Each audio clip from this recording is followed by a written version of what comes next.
Fövqəladə Hallar Nazirliyinin Dövlət Yanğın Nəzarəti Xidməti səlahiyyətləri daxilində ölkə ərazisində yanğın təhlükəsizliyinin təmin edilməsi məqsədi ilə zəruri tədbirlərin görülməsini davam etdirir. Bu çərçivədə Dövlət Yanğın Nəzarəti Xidməti tərəfindən Şamaxı şəhərində yerləşən Şamo Şadlıq evində keçirilən yoxlama zamanı yanğın təhlükəsizliyi sahəsində çoxsaylı nöqsanların mövcud olduğu, həmin nöqsanların insan həyatı və ya sağlamlığına, ətraf mühitə və dövlətin əmlak maraqlarına birbaşa təhlükə yaratdığı müəyyən edilib.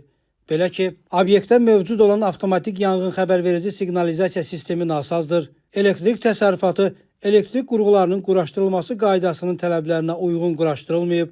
O cümlədən elektrik naqilləri yanar materialların üzəri ilə çəkilib, elektrik təsərrüfatına profilaktik baxış keçirilərək kabel və naqillərin izolyasiyasının gərginliyə qarşı müqaviməti ölçülməyib. Obyekt yanğın su hovuzu, od söndürən balon və daxili yanğın kranları ilə təmin olunmayıb. Təxliyə çıxışlarının qapılarının otaqlardan çıxışa doğru sərbəst açılması təmin olunmayıb. Obyektin daşınmaz əmlakı icbari sığortalar haqqında Azərbaycan Respublikasının qanununa uyğun olaraq sığorta edilməyib. Beləliklə, mövcud vəziyyət onu göstərir ki, obyektin istismarının davam etdirilməsi nəticəsində orada hər an baş verə biləcək yanğın qısa müddətdə genişlənərək faciəni qaçılmaz edəcək.